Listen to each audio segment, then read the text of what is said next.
as-sunnah foundation, as-sunnah foundation. আসসালামু আলাইকুম ওয়া রাহমাতুল্লাহি ওয়া বারাকাতুহু। আলহামদুলিল্লাহি ওয়া কাফা ওয়া সালামুন আলা ইবাদিহিল্লাযিনা ইসতাফা, আম্মা বা'দ। সুপ্রিয় দর্শক শ্রোতা ভাই বোন, দেশ কিংবা প্রবাস যে যেখান থেকে আমাদেরকে দেখছেন, আপনাদের সকলকে সাদর আমন্ত্রণ জানাচ্ছি আস-সুন্নাহ ফাউন্ডেশনের স্টুডিও থেকে। আপনারা দেখছেন আস-সুন্নাহ ফাউন্ডেশন আয়োজিত সাপ্তাহিক সরাসরি প্রশ্নোত্তর অনুষ্ঠান শুনানি সমাধান 194তম পর্ব। প্রিয় দর্শক, দুইটি সপ্তাহ মাঝে গ্যাপ গিয়েছে আমার শারীরিক অসুস্থতার কারণে। আপনারা অনেকেই দোয়া করেছেন আল্লাহ রাব্বুল আলামিনের কাছে। আল্লাহ সুবহানাহু ওয়া তাআলা আপনাদের দোয়াগুলো কবুল করুন, আপনাদের সবাইকেও সুস্থ রাখুন, নিরাপদে রাখুন, সেই দোয়া আমরা করছি।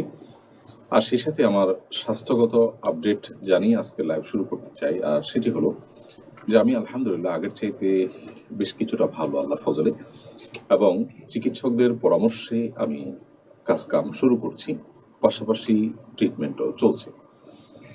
আল্লাহ রাব্বুল আলামিন যেন পরিপূর্ণ সুস্থতা দান করেন এবং সবকিছু সহজ করে দেন, সেজন্য আপনারা দোয়া করবেন।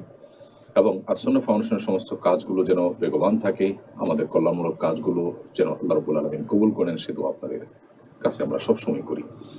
আলহামদুলিল্লাহ, আস-সুন্নাহ ফাউন্ডেশনের অনেকগুলো কার্যক্রম ইতিমধ্যে নতুন করে শুরু হয়েছে, আপনারা জানেন। এর মধ্যে স্মল বিজনেস ম্যানেজমেন্ট কোর্স, বেকার যুবকদের বেকারত্ব দূরীকরণের লক্ষ্যে আস-সুন্নাহ স্কিল ডেভেলপমেন্ট ইনস্টিটিউট জাতীয় কারিগরি কর্তৃপক্ষ থেকে আমাদের এই প্রতিষ্ঠানটি অনুমোদনপ্রাপ্ত, লাইসেন্স প্রাপ্ত। সেই প্রতিষ্ঠানে এই দ্বিতীয় কোর্সের জন্য ইতিমধ্যে সার্কুলার দেওয়া হয়েছে। যারা ভর্তি হতে ইচ্ছুক তারা দ্রুততার সাথে যোগাযোগ করুন। এবং আলহামদুলিল্লাহ, প্রথম ব্যাচে যারা ভর্তি হয়েছেন তারা যথেষ্ট পরিমাণে আশানুরূপ সাফল্য তারা অর্জন করছেন। সেই সাথে মেয়েদের জন্য হস্তশিল্প প্রশিক্ষণের ঘোষণাও কিন্তু দেওয়া হয়েছে। মা বোনরা যারা ঘরে বসে হালাল উপার্জন করার জন্য বিভিন্ন কাজ শিখতে চান সিরিয়াসলি, তারাও আবেদন করতে পারেন সেখানে। সেই সাথে আমরা জানি যে দ্রব্যমূল্যের ঊর্ধ্বগতির এই সময়ে বিশেষ করে গরুর গোশতের দাম এত বেশি হয়ে গেছে যে মধ্যবিত্তের নাগালের বাইরে। সেজন্য আমরা দেশের প্রত্যন্ত অঞ্চলের গরিব এবং অসহায় মানুষদের মাঝে কিছু গরুর গোশত বিতরণ করতে চাই, এবং এই কার্যক্রম আগামী পরশুদিন রবিবার থেকে ইনশাআল্লাহ শুরু হবে। আনুষ্ঠানিকভাবে এর উদ্বোধন সাভারের বিশেষভাবে সুবিধাবঞ্চিত এবং শারীরিকভাবে অসুস্থ মানুষদের কিছু পরিবারের মধ্যে আমরা এই কার্যক্রম শুরু করবো ইনশাআল্লাহ। এরপর বিভিন্ন জায়গায় আমরা 15 থেকে 20টি গরু জবাই করে গরিব এবং অভাবী মানুষের পুষ্টির যোগানের সামান্যতম চেষ্টা আমরা করবো ইনশাআল্লাহ তাআলা। আশা করি আল্লাহ রাব্বুল আলামিন আমাদেরকে তৌফিক দিবেন, এবং সেই দোয়া আপনাদের কাছে চাই যেন আল্লাহ সুবহানাহু ওয়া তাআলা আমাদেরকে বারাকা দেন, কবুল করেন এবং তৌফিক দান করেন। প্রিয় দর্শক, চলুন তাহলে আর বিলম্ব না করে আমরা শুরু করি আমাদের প্রশ্নোত্তর আলোকিত ভবনে প্রবেশ করা। এবং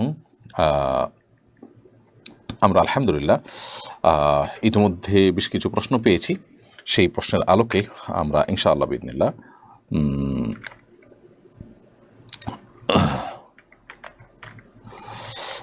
আমরা চলুন লাইভ শুরু করি। শুরুতে আমি দেখতে পাচ্ছি জনাব দেলোয়ার হোসেন, আপনি লিখেছেন, মরক্কো ও লিবিয়ায় ভয়াবহ জলোচ্ছ্বাসে নিহত হয়েছেন অসংখ্য মানুষ, নিঃস্ব হয়েছেন অগণিত পরিবার, তাদের জন্য আমাদের করণীয় কী?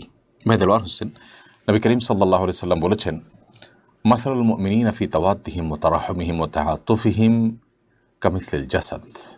অর্থাৎ ইমানদারদের, সারা বিশ্বব্যাপী সারা বিশ্বে ছড়িয়ে থাকা ইমানদার এবং মুসলমানদের পরস্পরের একে অন্যের সমবেতি হওয়া, সমদরদি হওয়া, একে অন্যের বেদনার এবং সুখ দুঃখের সাথী হওয়ার দিক থেকে একটি দেহের মতো। যখন একটি দেহের কোনো একটি অঙ্গ অসুস্থ হয় তখন গোটা শরীর সেটাকে ফিল করে, অনুভব করে, সে অসুস্থতাকে অনুভব করে। ঠিক একইভাবে ইমানদারদের কোনো একজন কোনো এক জায়গায় কষ্টে নিপতিত হলে গোটা বিশ্বের মুসলমানরা সেটাকে ফিল করবে, অনুভব করবে।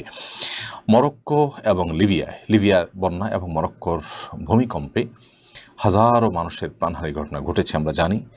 হাজারো পরিবার নিঃস্ব হয়ে গেছে, রাস্তায় বসে গেছে।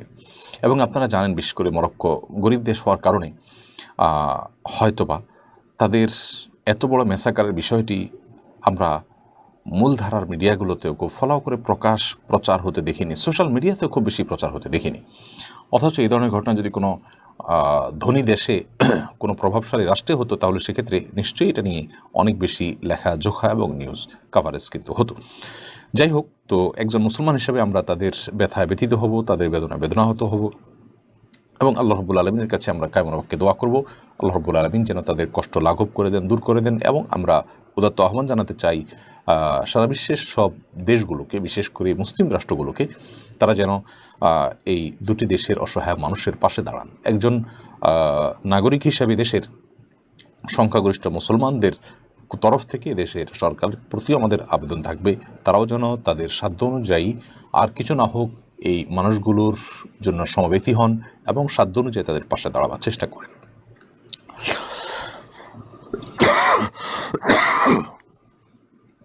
দুঃখিত।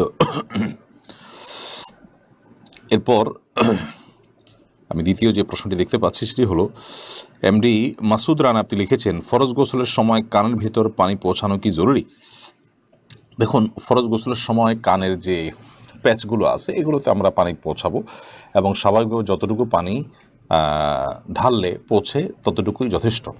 আলাদা করে কানের যে ছিদ্র আছে সেই ছিদ্রতে পানি ঢুকানো এবং সেটার জন্য আলাদা কসরত করা, এটার কোনো প্রয়োজন নাই। বিশেষ করে যেভাবে পানি ঢোকাতে গেলে কোনো প্রকার কানের গভীরে পানি চলে যেতে পারে বা কষ্টের কারণ হতে পারে, এরকম কোনো কষ্ট করার প্রয়োজন নেই। স্বাভাবিকভাবে আমরা গোসল করব। বিশেষ করে স্বাভাবিকভাবে গোসল করলে কানের সমস্ত জায়গাগুলোতে পানি এমনি আসবে, আপনার এই প্যাচগুলোতে যাতে পানি যায় সেজন্য আমরা একটু আঙুল দিয়ে সেগুলোতে পানি পৌঁছানোর চেষ্টা করব। ছিদ্রে যতটুকু আঙুল যায় ততটুকু আমরা আঙুল দিয়ে যখন পানি আমরা ঢালছি তখন আঙুল দিয়ে সেখানে আপনার পানি পৌঁছানোর চেষ্টা করব। এর বাইরে আলাদা করে এরকম কাত হয়ে পানি ঢুকাতে গেলে নিশ্চয়ই সেটা আমাদের বিপদের কারণ হবে, কষ্টের কারণ হবে, সেগুলোর কোনো প্রয়োজন কিন্তু নেই। খান এআইডি থেকে আপনি লিখেছেন, কোরআন শরীফ অর্থ না বুঝে পড়লে কি সমস্যা হবে? না, অর্থ না বুঝে পড়লে সমস্যা হবে ব্যাপারটা এরকম নয়, এবং অর্থ না বুঝে পড়লে সওয়াব হবে না সেরকমও কিন্তু নয়। আমাদের অনেক বন্ধুরা মনে করেন কোরআন কারীম অর্থ না বুঝে পড়লে বোধহয় কোনো সওয়াব হয় না। এটি সম্পূর্ণ ভুল ধারণা। নবী করিম সাল্লাল্লাহু আলাইহি সাল্লাম কোরআন কারীম তেলাওয়াতের সওয়াব প্রসঙ্গে যে হাদিস তার ঐতিহাসিক রয়েছে সেখানে তিনি বলেছেন, আলিফ লাম মিম, কেউ যদি এটা তেলাওয়াত করে তাহলে আলিফ এটির কারণে 10 এবং লাম এটি কারণে 10 এবং মিম এটি উচ্চারণের কারণে 10টি নেকি, অর্থাৎ সর্বসাকল্যে 30টি নেকি, 30টি বিনিময় আখিরাতের কারেন্সি একজন ইমানদার লাভ করবেন। এখন প্রশ্ন হলো, আলিফ লাম মিম এগুলোর কোনো অর্থ কি আমরা জানি? এগুলো তো হরুফে মুকাত্তাআত, এগুলোর অর্থ একমাত্র আল্লাহ তাআলা ভালো জানেন। কোরআন কারীমে হরুফে মুকাত্তাআতগুলোর প্রকৃত ব্যাখ্যা আল্লাহ রাব্বুল আলামিন ভালো জানেন। আল্লাহু আ'লামু বিমুরাদিহি বিযালিক। তাফসীরে জালালাইন সহ বিশ্ববিখ্যাত বড় বড় তাফসীর গ্রন্থগুলোতে সবাই প্রায় এই হরফে মুকাত্তাআতের তাফসীরকে আল্লাহর উপর ন্যস্ত করেছেন, যদিও কেউ কেউ তার বিভিন্ন ব্যাখ্যা করেছেন, কিন্তু আল্লাহই ভালো জানেন সেটি কিন্তু সবাই একমত, এবং এটিকে আল্লাহর উপর ন্যস্ত করাটাই হলো অধিক নিরাপদ। তো যাই হোক, আলিফ লাম মিম এটির অর্থ আমরা না জানলেও সেগুলোর কিন্তু কারণ আমরা সওয়াব পাচ্ছি। এখান থেকে বোঝা গেল যে কোরআন কারীমের তেলাওয়াতে আমরা যদি অর্থ নাও বুঝি আল্লাহর কাছে সওয়াব পাবো ইনশাআল্লাহ তাআলা। তবে কোরআন কারীম বুঝে পড়বার জন্য কিন্তু এসেছে। আল্লাহ সুবহানাহু ওয়া তাআলা কোরআন কেন দিয়েছেন? আল্লাহ বলেছেন লিয়াদাব্বারু আয়াতিহি, যাতে কোরআন এর আয়াত নিয়ে আমরা চিন্তা ভাবনা করি, গবেষণা করি, আমরা এটা নিয়ে আমরা তাদাব্বুর করি, আমাদের চিন্তা ভাবনা জন্য কোরআনের প্রতিটি আয়াতকে, প্রতিটি নির্দেশ, নিষেধ, উপমা এগুলোকে ঘিরে হয়, প্রতিটি শব্দ নিয়ে যেন অ্যানালাইসিস গবেষণা হতে থাকে। তো সেই প্রয়োজনে কোরআন বুঝে পড়া উচিত আমাদের। না বুঝে পড়লে আমরা সওয়াব পেয়ে যাব, কিন্তু সওয়াব পাওয়ার জন্যই কোরআন শুধু আসেনি, বা এটাকে সওয়াব আহরণের কোনো বুক বা মেশিন হিসেবে আল্লাহ তাআলা পাঠাননি। এটি পাঠিয়েছেন হুদাল লিল মুত্তাকিন, ইমানদারদেরকে গাইড করবার জন্য। আর গাইডেন্স গ্রহণ করার জন্য আল্লাহ কি বলেছেন সেটি আমাদেরকে বুঝতে হবে। আমরা অর্থ বোঝা ছাড়া তেলাওয়াত করলে সওয়াব পেয়ে যাব, অর্থ বোঝা ছাড়া তেলাওয়াত করলে গুনাহ হবে না, বাট অর্থ বুঝে তেলাওয়াতের চেষ্টা আমাদের করতে হবে। প্রাথমিকভাবে আমরা বিশুদ্ধ করে তেলাওয়াত শিখব, এরপরে আমরা আস্তে আস্তে কোরআন কারীমের তেলাওয়াতের অর্থ বোঝার চেষ্টা করব। আমরা প্রায় সময় বলে থাকি, আপনি কোরআন কারীমের অর্থ বুঝতে চান, খুবই সহজ। প্রথমত আপনি যে কোনো অনুদিত কোরআনের সহযোগিতা নিতে পারেন বাংলা ইংরেজিতে, ইনশাআল্লাহ সেটি আপনাকে খুব সহজেই কোরআনের অর্থ বুঝতে সহযোগিতা করবে। দ্বিতীয়ত, কোরআনিক অ্যারাবিক নামে আরবি ভাষার কাস্টমাইজ একটা ভার্সন আবিষ্কার করা হয়েছে। অনেক গবেষকরা এটা নিয়ে কাজ করছেন। অর্থাৎ কোরআনে যে শব্দগুলো ব্যবহার করা হয়েছে সেগুলো খুব সীমিত। আরবি ভাষার যে বিশাল ব্যাপকতা, সেখান থেকে কোরআনে যেগুলো ব্যবহার হয়েছে শুধু সেগুলো জেনে কোরআনটুকু বোঝার জন্য যা দরকার আরবি, ততটুকু আরবি জানা, এটা খুব কঠিন বা জটিল কিছু নয়। এটা নিয়ে আপনি চাইলে আপনার হাতের কাছে অনেক অনলাইন কোর্সের সমাধান আপনি পাবেন এবং সেটি থেকে আপনি কোরআনিক আরবি শিখে নিতে পারেন। অতএব আমরা অনুরোধ করব কোরআন বুঝে পড়ার আপনার চেষ্টা যেন আমরা করি। আল্লাহ তাআলা আমাদেরকে তৌফিক দান করুন। ভাই মাজারুল ইসলাম, আপনি প্রশ্ন করেছেন আপনার অসুস্থতা সম্পর্কে জেনে বিচলিত, জাতির স্বার্থে আপনার সুস্থতা ও সফলতা কামনা করি। আপনার শারীরিক অবস্থা সম্পর্কে জানাবেন। আপনাকে নাকি কালো জাদু করা হয়েছে, এটার সত্যতা কতটুকু? আল্লাহ পাক সুস্থ ও সবল রাখুন। ভাই মাজারুল ইসলাম, আলহামদুলিল্লাহ, আমার শারীরিক অবস্থা সম্পর্কে আমি একটু আগে ব্রিফ করেছি যে আলহামদুলিল্লাহ আমি আগের চাইতে অনেক দিক থেকে আল্লাহর বলে আমাকে ভালো রেখেছেন। তবে এখনও বেশ কিছু সমস্যা আছে এবং সেগুলো সারতে ডাক্তারদের পরামর্শ অনুযায়ী দীর্ঘমেয়াদী ট্রিটমেন্ট চলতে হবে এবং একটা বড় অপারেশনের জন্য ডাক্তাররা অপেক্ষা করছেন। সেটা হতে পারে যে কোনো সময়। তো এর মধ্যে আমার প্রোগ্রামগুলো এবং কাজগুলোতে আমি নিয়মিত হওয়ার চেষ্টা করছি, কারণ বাসায় শুয়ে থেকে অনেক বেশি বোর ফিল করি। ডাক্তার অনুমতি দিয়েছেন যে টুকটাক কাজ করবার জন্য, এবং দেশের বাইরেই আমার একাধিক প্রোগ্রাম রয়েছে। সেই প্রোগ্রামগুলোতে ইনশাআল্লাহ আমি অংশগ্রহণ করব এই অবস্থায় আল্লাহ তৌফিক দিলে। আমার কালো জাদু হয়েছে বা আমাকে কালো জাদু করা হয়েছে, সেহের করা হয়েছে বলে যে সংবাদ মাধ্যমে আপনার সোশ্যাল মিডিয়াতে আপনার চাউর হয়েছে, সেটির কোনো ভিত্তি আসলে নেই। এটি আমার কোনো ভাই, আমার কোনো হিতাকাঙ্ক্ষী, আমাদেরকে যারা ভালোবাসেন তারা তাদের ভালোবাসা থেকে হয়তো এরকম ধারণা করেছেন। কোনো রাকি আমাদেরকে বলেননি যে আমাদেরকে কেউ সেহের করেছে, অথবা আমাদের কাছেও সেরকমটি মনে হয়নি। আমার নিতান্তই শারীরিক সমস্যা দেখা দিয়েছে, একটা সিজার হয়েছে, আরেকটা সিজার বা অপারেশনের জন্য অপেক্ষমান আছি। এর মধ্যে কিছু কষ্ট আছে, সব মিলিয়ে আল্লাহ রাব্বুল আলামিন যেন দূর করে দেন কষ্ট, সেটাও আপনারা করবেন। তবে সেহের আক্রান্ত আমি, এই কথাটি সঠিক কোনো কথা নয়। প্রসঙ্গত বলে রাখি যে সেহের নিয়ে আমি দুই ধরনের প্রান্তিকতা সবসময় দেখতে পাই। আর আমার এই অসুস্থতাকে কেন্দ্র করে যে আপনার গুজব আপনার রটেছে, তখনও আমরা এই প্রান্তিকতাটা কিন্তু লক্ষ্য করেছি। খুব নির্ভরযোগ্য এবং যাদেরকে ভালো জানি এরকম ভাইরা অনেকেও পর্যন্ত এক্ষেত্রে ভুল করে বসেছেন। আর সেটি হলো, একদিকে আমরা দেখতে পাই যে কিছু মানুষ আছে যে সেহেরের অস্তিত্বকে সম্পূর্ণ অস্বীকার করছেন, অথবা সেহেরের কার্যকারিতা, এর প্রভাবকে সম্পূর্ণ অস্বীকার করছেন। মনে করেন যে আধুনিক যুগের এই পর্যায়ে এসে সেহের আবার কি, সেহের যদি এত কার্যকরী হবে তাহলে অনেক জালিম, অনেক খারাপ মানুষ, তাদেরকে সেহের করে শেষ করা যায় না কেন? আবার অনেকে আছি আমরা যারা সেহেরের প্রতি এত বেশি আমাদের বিশ্বাস যে আমরা সাধারণ অসুস্থতাকেও সেহের হিসাবে পরিগণিত করছি এবং সব কিছুতেই সেহের টেনে আনছি। এই দুই প্রান্তিকতাই কিন্তু সঠিক নয়। প্রথম যে যুক্তি যে আপনার সেহের যদি এর কার্যকারিতা যদি থাকে, তাহলে সেক্ষেত্রে খারাপ মানুষদেরকে সেহের করে কেন নিয়ন্ত্রণ করা যায় না? দেখুন, আল্লাহ রাব্বুল আলামিন শয়তানকে কতটুকু পাওয়ার দিয়েছেন, কোন জায়গায় সে কাজ করতে পারবে, কোন জায়গায় করতে পারবে না, এসবগুলো আল্লাহ এবং শয়তানের মধ্যকার বিষয়। অর্থাৎ শয়তানকে আল্লাহ তাআলা সুবহানাহু ওয়া তাআলা কতটুকু পাওয়ার দিয়েছেন সেটা আল্লাহ তাআলা ভালো জানেন, শয়তান সেটি জানে। আমরা অদৃশ্যের জগৎ সম্পর্কে ধারণা করতে পারি, কিন্তু সঠিক এবং এক্সাক্ট তথ্য কিন্তু আমরা দিতে পারবো না। তবে এটুকু নিশ্চিত যে সেহেরের প্রভাব আছে। আপনার আশপাশে সেহেরে আক্রান্ত সত্যিকারের জাদুগ্রস্ত মানুষ যদি আপনি খোঁজেন এবং 2-4-10টা রোগী নিয়ে আপনি অ্যানালাইসিস করেন, তাহলে এটি দিন আলামতে পরিষ্কার হয়ে যাবে। আপনি আমার কথা বিশ্বাস করার প্রয়োজন হবে না। নবী করিম সাল্লাল্লাহু আলাইহি ওয়াসাল্লামের অসংখ্য হাদিস থেকে, কোরআনে কারীম থেকে সেহেরের অস্তিত্ব এবং এর প্রভাব সম্পর্কে কিন্তু আমরা জানতে পারি। অতএব এটিকে অস্বীকার করবার কিন্তু কোনো সুযোগ নেই। আধুনিক আপনার বিশ্বে আজকাল তথ্য প্রযুক্তির উন্নতির এই সময় আমরা অনেক কিছু হাতের নাগালে পাচ্ছি, অনেক কিছু খুব সহজে সমাধান করে ফেলছি। তাই বলি আমরা কোনো বাস্তব বিষয়কে অস্বীকার করতে যাব না, বিশেষ করে যেগুলো কোরআন এবং হাদিস থেকে সুস্পষ্টভাবে প্রমাণিত। আপনি যদি বলেন যে তাহলে একজন প্রভাবশালী জালিমকে কেন সেহের দিয়ে শেষ করা যায় না, উত্তর হলো যে সেহেরের কার্যকারিতা যেটি বললাম যে এটি কোথায় কতটুকু হবে, আমরা চাইলে যেখানে সেখানে ব্যবহার করতে আদৌ পারবো কিনা, সেটি একমাত্র আল্লাহ তাআলার ইলমে আছে। এবং কোরআন এবং হাদিস ঘাটলে দেখা যায় যে এভাবে সেহেরের মাধ্যমে আপনার কোনো পাপিষ্ঠকে, কোনো জালিমকে নিয়ন্ত্রণ করা যায় না। নবী করিম সাল্লাল্লাহু আলাইহি সাল্লাম সেহেরে আক্রান্ত হয়েছেন, আমরা কি জানি না? নবী করিম সাল্লাল্লাহু আলাইহি সাল্লাম যেখানে সেহেরে আক্রান্ত হয়েছেন, সেখানে সেহেরের প্রভাবে কোনো খারাপ মানুষ আক্রান্ত করেছেন সাহাবীরা, এমনটি তো আমরা জানি না। অথচ নবী সাল্লাল্লাহু আলাইহি সাল্লাম তো আক্রান্ত হয়েছেন। একজন ইমানদার তো সেহেরের শরণাপন্ন হতেই পারে না, সেহেরের আশ্রয় নিতেই পারে না, কারণ সেটা তো গুনাহের কথা।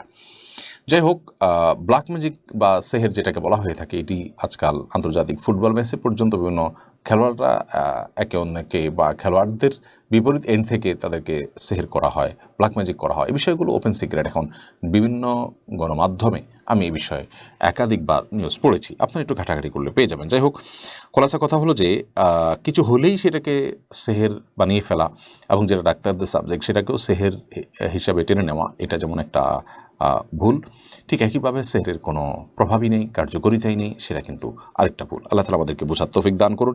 কিয়ামতের আগে অনেক ধোঁয়াশা তৈরি হবে, যে ধোঁয়াশাগুলো কারণে কোরআন হাদিসের অনেক বর্ণনার উপর, অনেক বিবরণের উপরে ঈমান আনতে আমাদের কষ্ট হবে, আস্থা অর্জন করতে কষ্ট হবে, শয়তান আমাদেরকে নানাভাবে বিচলিত করার চেষ্টা করবে। এই জন্যই তো আল্লাহ তাআলার কাছে পানা চাইতে হবে। নবী সাল্লাল্লাহু আলাইহি ওয়াসাল্লাম তো সেই সতর্কবাণী অনেক আগে আমাদেরকে করেছেন। এরপরে মুসাব ইবনে উমাইর আপনি লিখেছেন, আমি একটা মিশনারি কলেজের শিক্ষার্থী। কলেজের লোগোতে খ্রিস্টানদের ধর্মীয় চিহ্ন ব্যবহার করা হচ্ছে। এখন এই লোগোযুক্ত ড্রেস পরলে কোনো গুনাহ হবে কিনা? দেখুন, প্রথমত আপনার যত দোষ সব মুসলমানদের উপরে চাপানো হয়।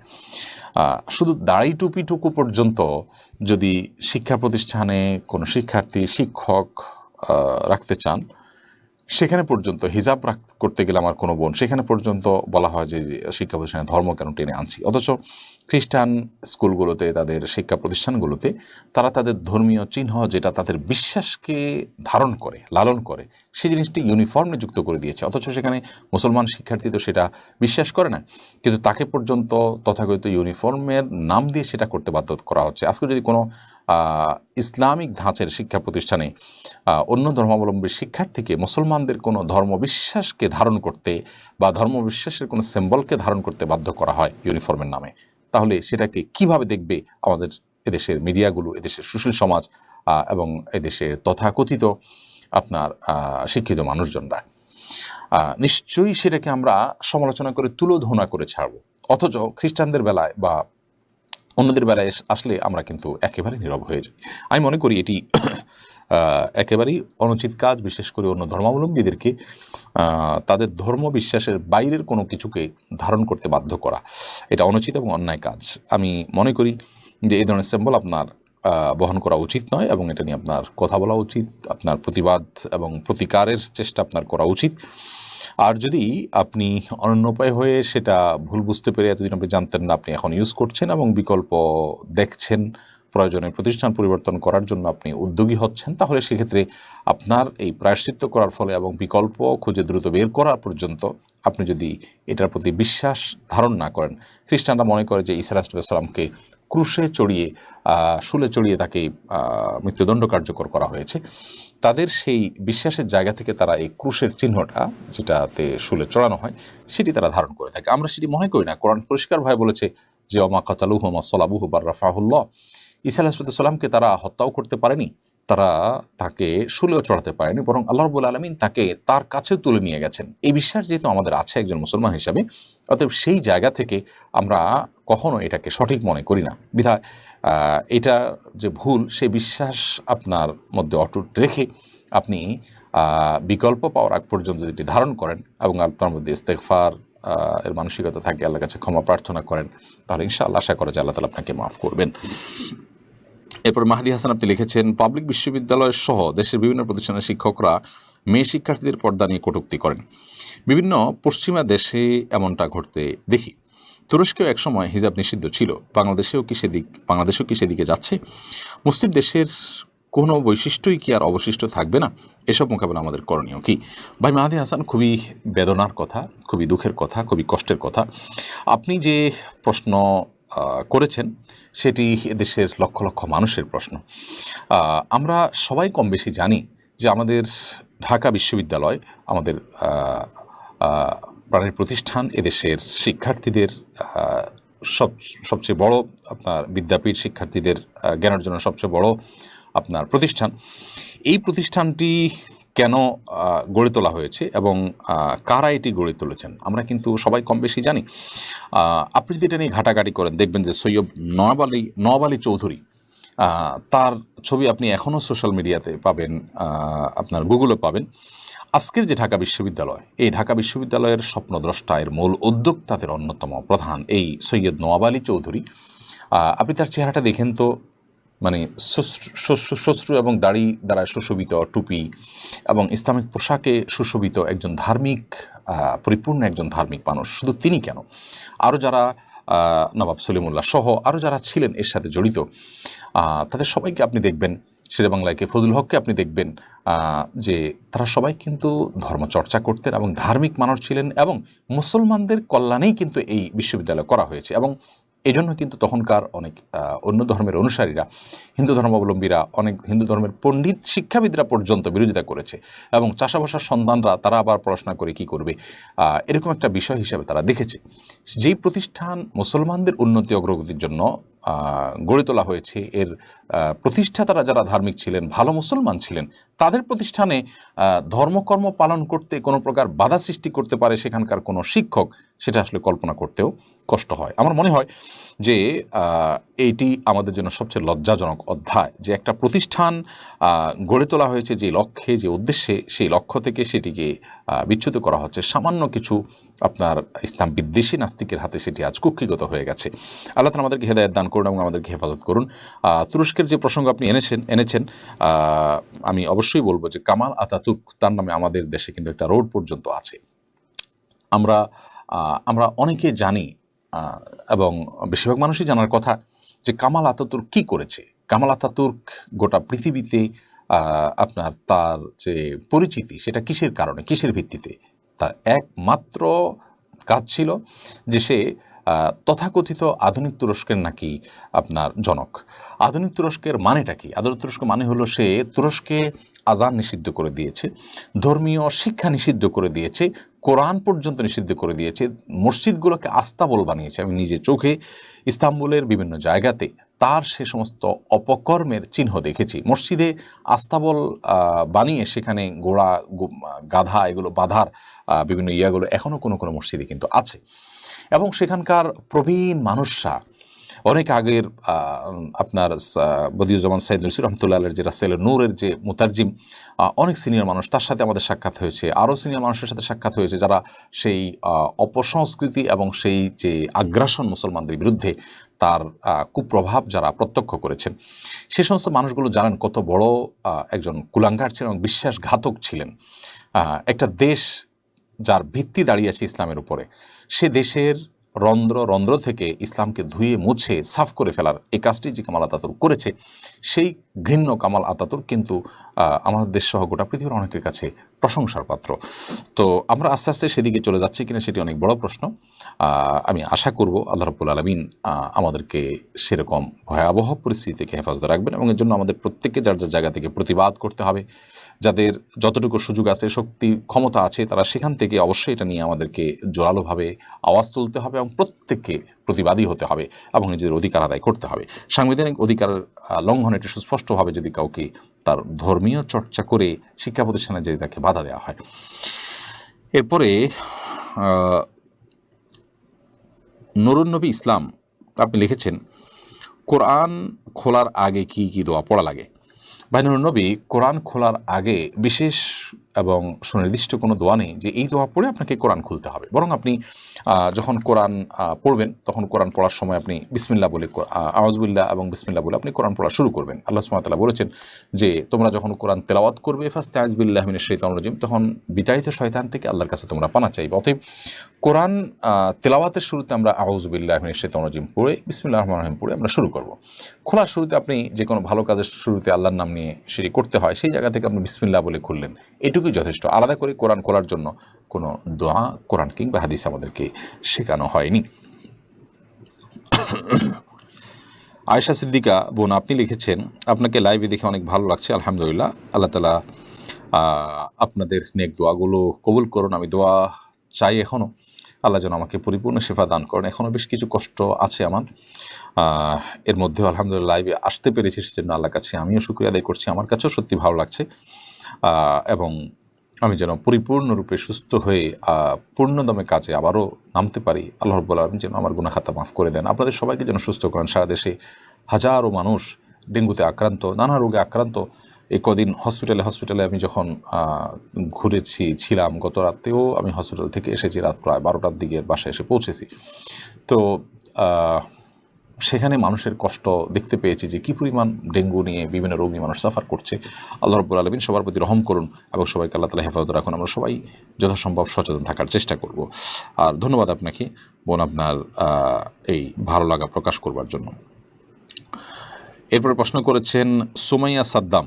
আপনি লিখেছেন, আমার মা হারানো গেছেন, তিনি বৃদ্ধ, তার ছবি ফেসবুক ও পোস্টার দেওয়া হয়েছে, এদিকে আমাদের গুনাহ হচ্ছে, তাকে খুঁজে পাওয়ার কিছু পরামর্শ দিন। সন্তান হিসেবে আমার এখন কি করা উচিত? বোন সুমাইয়া, আপনার মাকে ফিরে পাওয়ার তৌফিক আল্লাহ তাআলা আপনাকে দান করুন, আমরা সে দোয়া করি। আর সেই সাথে আমরা বলতে চাই যে মাহারা বেদনা, এটা সন্তান হিসাবে আপনি যে এটা ফিল করবেন সেটা আসলে আমরা কেউই ফিল করতে পারবো না। আল্লাহ না করুন এরকম পরিস্থিতির মুখোমুখি না হলে কেউই প্রকৃত অবস্থা অনুধাবন করতে পারবে না। আপনার মা নিশ্চয়ই বয়স্ক মানুষ, এবং যদি বয়স্ক হয়, এত বেশি বয়স্ক হয় যে ধরুন 50-60 বা তারও বেশি হয়ে গেছে, রীতিমতো বৃদ্ধা বলা যায়, সেক্ষেত্রে তাকে তার ছবি প্রকাশে অসুবিধা না, বিশেষ করে যখন তাকে অনুসন্ধান করে খুঁজে বের করার প্রয়োজন দেখা দিয়েছে, সেই স্বার্থে আপনারা তার ছবি ব্যবহার করলে ইনশাআল্লাহ গুনাহ হবে না। আর দুঃখিত, তাকে খুঁজে বের করার জন্য প্রচলিত যে সমস্ত পদ্ধতি এবং ওয়ে আছে সেগুলো আপনারা অবলম্বন করতে থাকুন। সেই সাথে ইন্না লিল্লাহি ওয়া ইন্না ইলাইহি রাজিউন বেশি বেশি করে পাঠ করতে থাকবেন তাকে খুঁজে পাওয়ার নিয়তে। দুরুদ এবং ইস্তিগফার বেশি বেশি করে পাঠ করতে থাকবেন, আল্লাহ তাআলা ইনশাআল্লাহ রহম করবেন।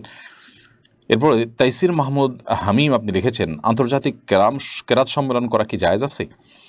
দেখুন, আন্তর্জাতিক কেরাত সম্মেলন করা, এটাকে কেউ ইবাদত হিসেবে, অর্থাৎ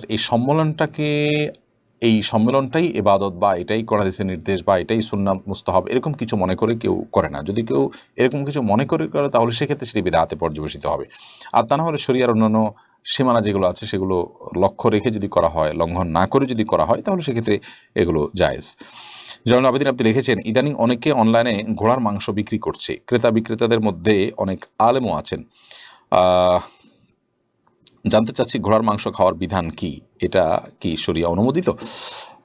ভাই জয়নুল আবেদিন, ঘোড়ার গোশত খাওয়া নিয়ে ফোকাহে কেরামের মধ্যে যে মত আমরা পাই, মত পার্থক্য যেটা আমরা পাই সেটা হলো সংখ্যাগরিষ্ঠ ইমাম বা ইমাম চতুষ্টয়ের বেশিরভাগের মতে, ইমাম শাফি এবং আহমদের মতে এবং ইমাম মালিক রহমতুল্লাহের একটি বর্ণনা অনুযায়ী আপনার ঘোড়ার গোশত খাওয়া সম্পূর্ণ হালাল।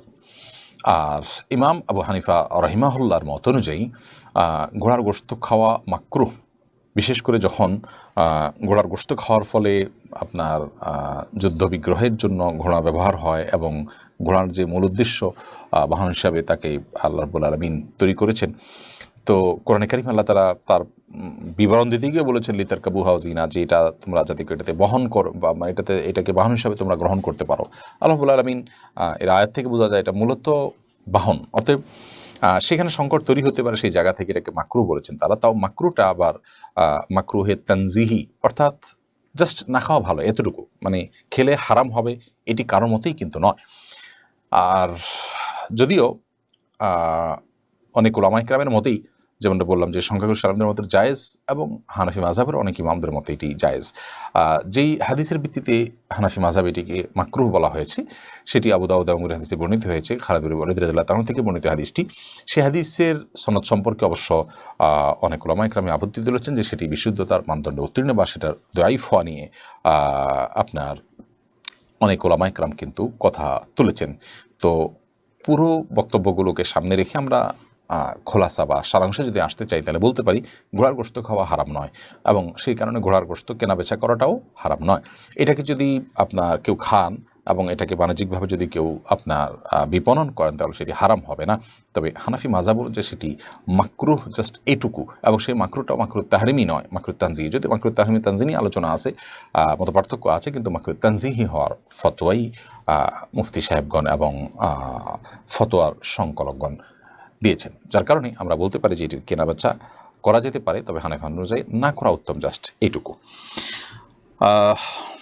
এরপরে কুলসুম আক্তার জুমার আপনি আইডি থেকে লিখেছেন, আমি যদি কোনো পাপের জন্য ক্ষমা চাই, আল্লাহ চাইলে আমাকে ক্ষমা করবেন, কিন্তু এই পাপের যদি সাক্ষী থাকে তাহলে কি ক্ষমা করবেন না? বলে রাখা উচিত ওই পাপ দ্বারা কারোর ক্ষতি হয়নি।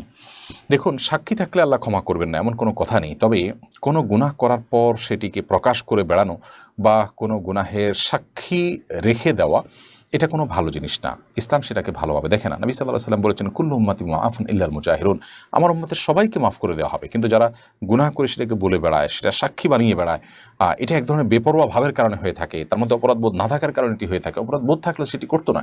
অতএব এই ধরনের মানুষকে কিন্তু ক্ষমা করা হবে না। এজন্য আপনার অজান্তে সাক্ষী হয়ে গেছে সেটি ভিন্ন বিষয়। আপনি ইচ্ছাকৃতভাবে সাক্ষী যদি রেখে থাকেন, সেটা আপনি অন্যায় করেছেন। সেই অন্যায়টাও যদি আপনি বুঝতে পেরে ক্ষমা চান আল্লাহর কাছে, সেটাও আল্লাহ তাআলা মাফ করবেন। অতএব সাক্ষী থাকলে আর মাফ হবে না, ব্যাপারটা সেরকম না। আল্লাহ রাব্বুল আলামিন চান বান্দার অপরাধগুলো গোপন থাকুক, কিয়ামতের ময়দানে আল্লাহ তাআলা গোপনে সেগুলোকে ক্ষমা করে দিবেন। অনেক অপরাধ এমন আছে, কিন্তু আপনি যদি সাক্ষী রাখেন তাহলে সেক্ষেত্রে আপনি নিজের জটিলতা বাড়ালেন। কিন্তু সাক্ষী রাখার মানে এই নয় যে আল্লাহ ক্ষমা করতে পারবেন না। আল্লাহ তাআলা ক্ষমা করতে পারেন। শিরক ছাড়া অন্য যে কোনো অপরাধ করলেই কিন্তু আল্লাহ তাআলা ক্ষমা করতে পারেন। বিধায় প্রায়শ্চিত্ত আপনি করছেন কিনা, ইস্তেগফার আপনি করছেন কিনা, সেটা হলো মূল বিষয়। যদি আপনি করেন, ইনশাআল্লাহ আল্লাহ তাআলা আপনার এই ধরনের গুনাহ কিন্তু মাফ করবেন, এবং সেই জন্য আপনার আল্লাহর কাছে মাফ চাইতে হবে। প্রিয় দর্শক, আলহামদুলিল্লাহ, আপনারা আমি অগণিত কমেন্ট এর কথা জানি যে আপনারা অনেকে কমেন্ট করছেন, বহু মানুষ মন্তব্য করছেন এই লাইভের মধ্যে, যে আপনারা দেখে আনন্দ প্রকাশ করছেন, আপনাদের ভালো লাগছে। আমাকে লাইভে দেখতে পেয়ে আপনাদের এই ভালো লাগা দেখে আমারও ভালো লাগছে, এবং আপনাদের এই উচ্ছ্বাস, এই আনন্দ, এটা আমাকে যে কতটা উদ্বেলিত করে, এটা যে আমাকে কতটা অনুপ্রাণিত করে, এটাকে আমাকে যে কতটা সাহস যোগায়, কতটা এগিয়ে যেতে সাহায্য করে, সেটা বলার অপেক্ষা রাখে না। আপনাদের এক একটা মন্তব্য কিন্তু আমাকে অনেক দূর এগিয়ে যেতে সাহায্য করে, অনুপ্রাণিত করে। এই জন্য আপনারা আল্লাহর কাছে উত্তম বিনিময় পাবেন।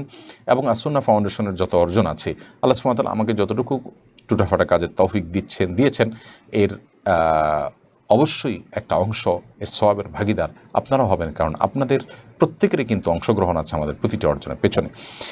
আল্লাহ রাব্বুল আলামিন আপনাদের সবার প্রতি সন্তুষ্ট হন। আপনাদের প্রতি আমি আরও কৃতজ্ঞতা প্রকাশ করছি অন্তঃস্থল থেকে, অন্তরের গভীর থেকে। আপনাদের যে দোয়া, আপনাদের যে ভালোবাসা, আপনাদের যে স্নেহ মমতা, সেটি আমার আজীবন মনে থাকবে।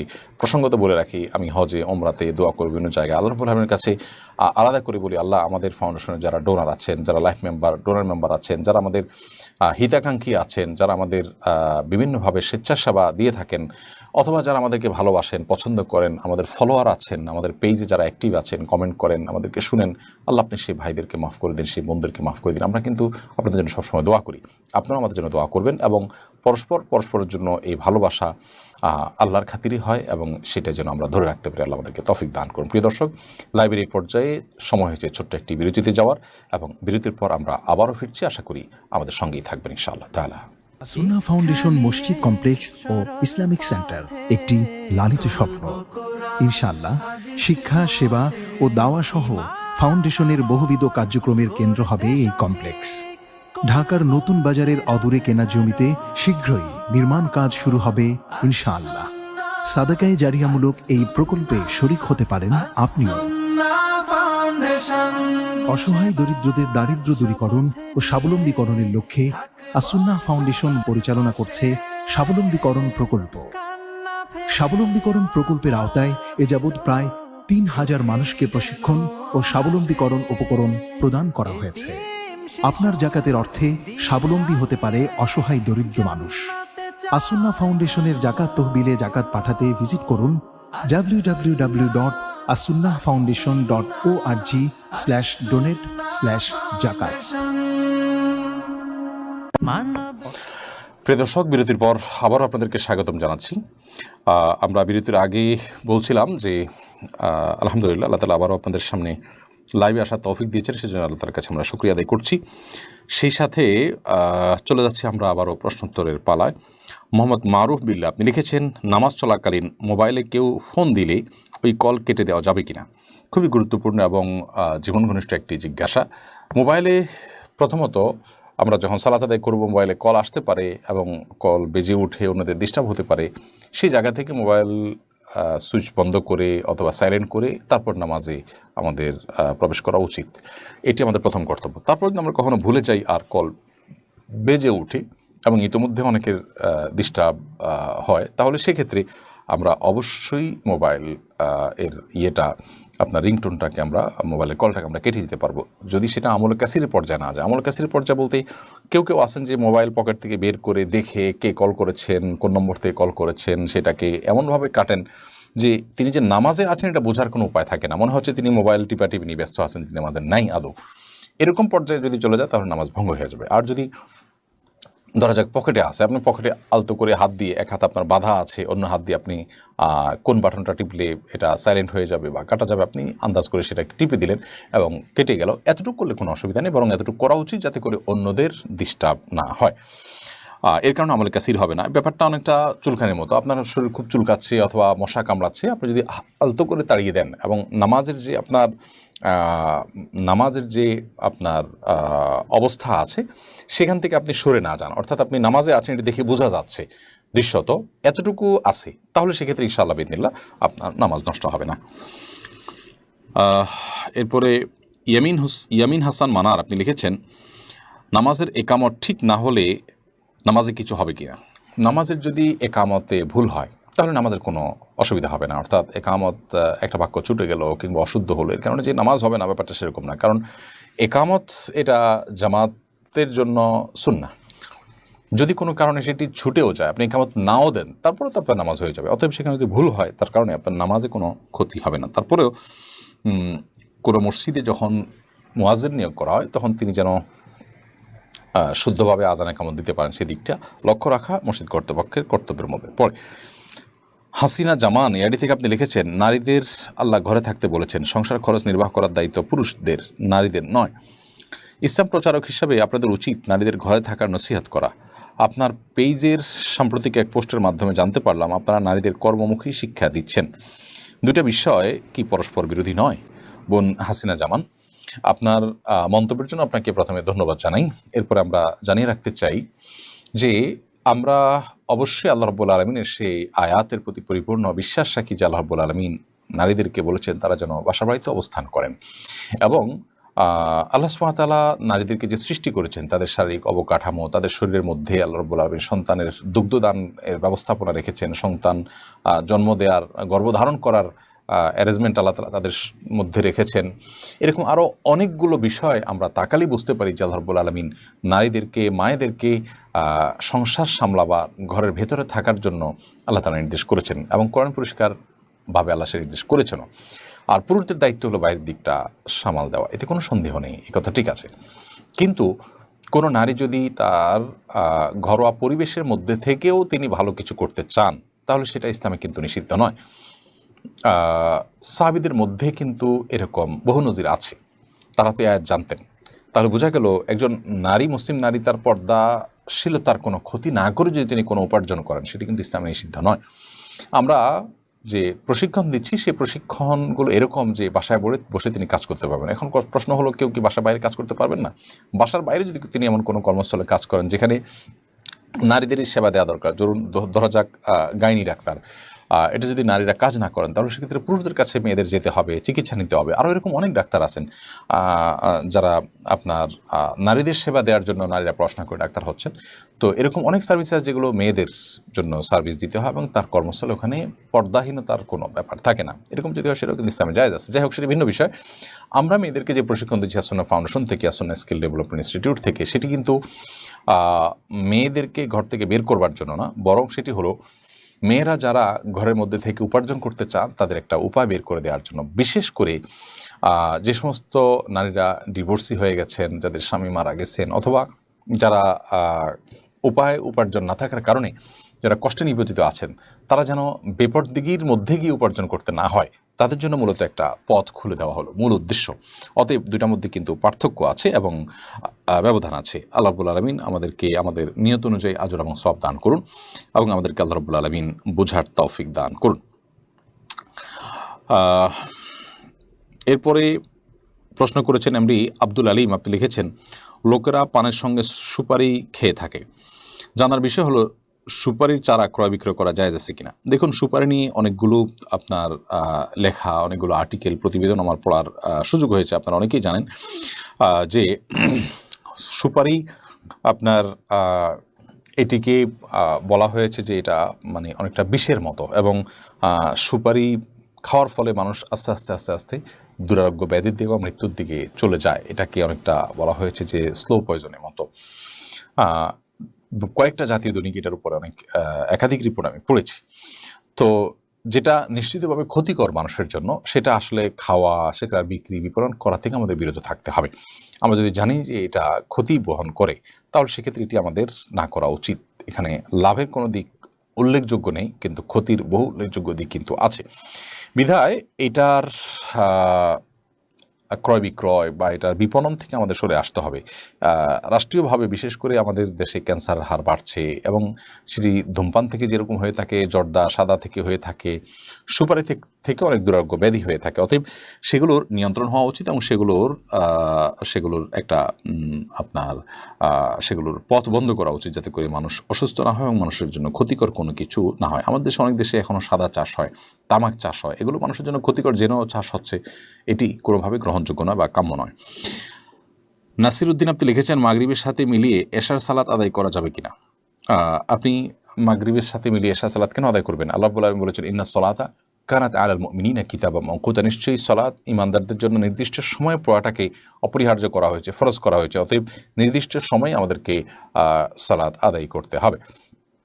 এর বাইরে সফর অবস্থায় কোনো মুসাফির জোহর, আসর কিংবা মাগরিব, এশা এগুলোকে জমা করতে পারেন কিনা, এটা নিয়ে ফোকাহের মধ্যে একাধিক মত আছে। হানাফি মাযহাব অনুযায়ী এটা জমে সুরি হতে পারে, অর্থাৎ জোহরের শেষ ওয়াক্তে, আসরটা আউয়াল ওয়াক্তে। তাহলে দেখতে দুইটা একরকম হলেও দুইটা আসলে যার যার ওয়াক্তের মধ্যেই আছে, সীমানার মধ্যেই আছে। ঠিক একইভাবে মাগরিব, এশার কথা হানাফি ফুকাহায়ে বলেন। অন্যান্য ফুকিদের অনেকেই কিন্তু বলেন যে না, সফর অবস্থায় এটি জমা করা যায়, এবং নবী করিম সাল্লাল্লাহু আলাইহি ওয়াসাল্লাম সফর অবস্থায় জমা করেছেন, এরকম হাদিস রয়েছে তার আলোকে। কিন্তু সফর অবস্থার বাইরে সাধারণ অবস্থাতে আপনি কোনো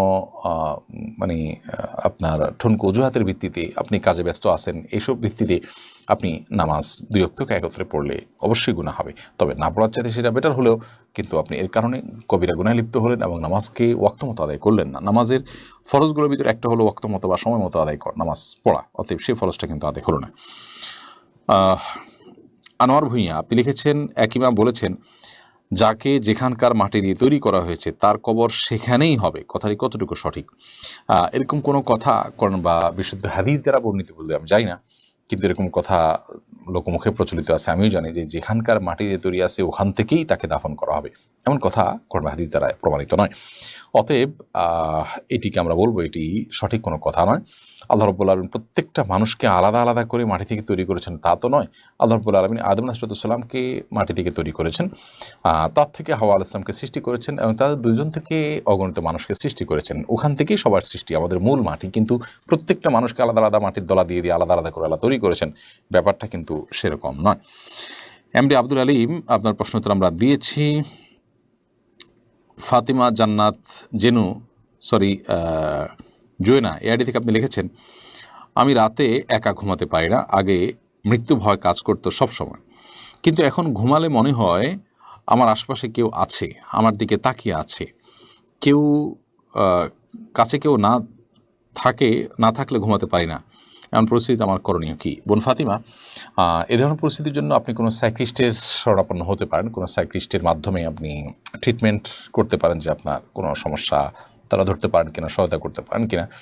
কখনো কখনো এগুলো আমাদের নিজেদের মানসিক সমস্যার কারণে দেখি আমরা, বাস্তবে কোনো সমস্যা নেই, জাস্ট আমাদের মনে হয় সমস্যা, এমনটি হতে পারে। সেজন্য সাইকিয়াট্রিস্টের মাধ্যমে আপনি সহায়তা নিতে পারেন এবং ট্রিটমেন্ট নিতে পারেন।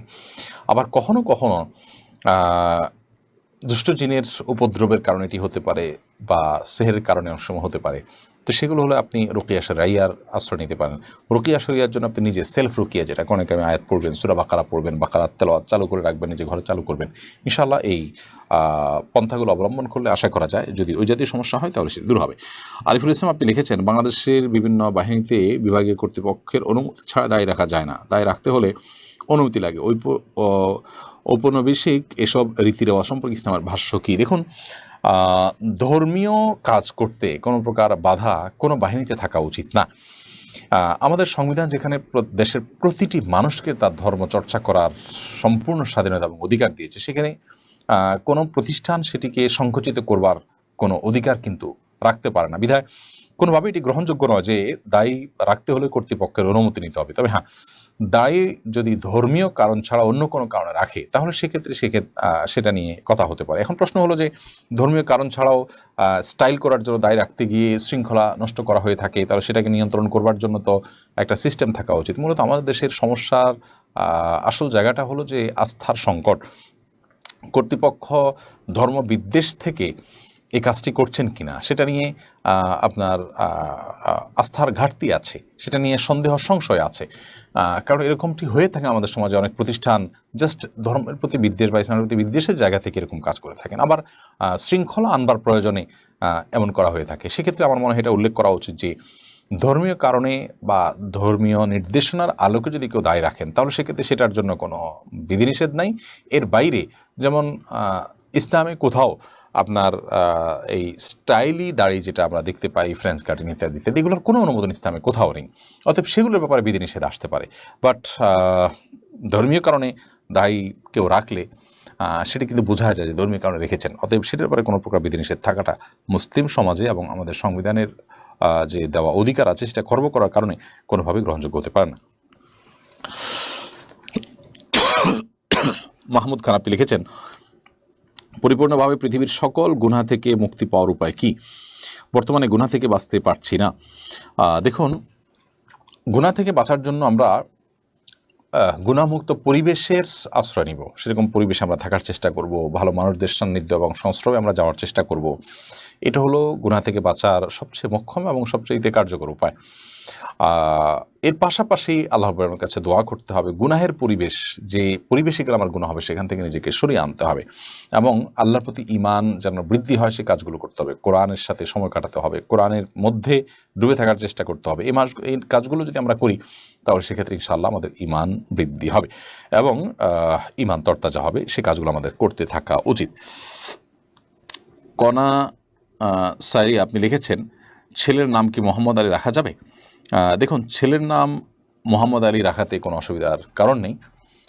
তবে এটা ঠিক যে মোহাম্মদ একটি পূর্ণাঙ্গ নাম, আলী আরেকটি নাম। মোহাম্মদ নবী সাল্লাল্লাহু আলাইহি সাল্লামের নাম, আলী হলো তাঁর জামাতা কিংবা চাচাতো ভাইয়ের নাম। বিধায় একটি নামই কিন্তু একজন ব্যক্তির যথেষ্ট।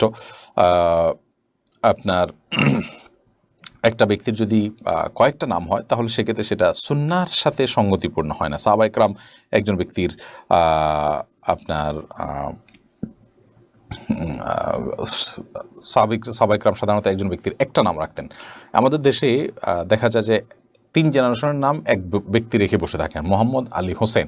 মোহাম্মদ আলী হোসেন যদি আমরা নাম রাখি তাহলে সেক্ষেত্রে দেখা যায় যে আমরা নবী করিম সাল্লাল্লাহু আলাইহি সাল্লামের, তার জামাতা এবং তার নাতি 3 জনের নাম আমরা একজনের দখল করে বসে থাকি। এটা উচিত না। এই জন্য একটা নাম রাখা ভালো। কিন্তু এর মানে এই না এর কারণে কোনো গুনাহ হবে বা এর কারণে কোনো আপনি অপরাধী হয়ে গেলেন, ব্যাপারটা সেরকম না। জাস্ট এটা যৌক্তিকের ব্যাপার। কিন্তু মোহাম্মদ আলী রাখাতে কোনো অসুবিধা আর কিছু দেখছি না। এমডি সাজ্জাদ আপনি লিখেছেন, নামাজের মধ্যে ইমাম ভুলে 3 বার সাজদা করে ফেলেছেন, পিছন থেকে কেউ লোকমা দেয়নি, নামাজ হয়েছিল নাকি আবার পড়া দরকার ছিল? যদি এইভাবে নামাজ শেষ করে থাকেন অবশ্যই নামাজ আবার দোহরাতে হবে এবং শেষে লোকমা দেয়া দরকার ছিল যাতে ইমাম সাহেব 3য় দফা সিজদা যাওয়া থেকে বিরত থাকেন এবং যদি সিজদা দিয়ে ফেলেন তাহলে সেক্ষেত্রে অবশ্যই সিজদা সাহু দেওয়া দরকার ছিল। এমনি সামির আপনি লিখেছেন, অনেকে বলেছে আল্লাহ শব্দটি ভুল, আল্লাহ হবে, প্লিজ জানাবেন। এই জিনিসগুলো নিয়ে আমরা অনেকে বাড়াবাড়ি করছি, যেটি আসলে কাম্য নয়, গ্রহণযোগ্য নয়। দেখুন,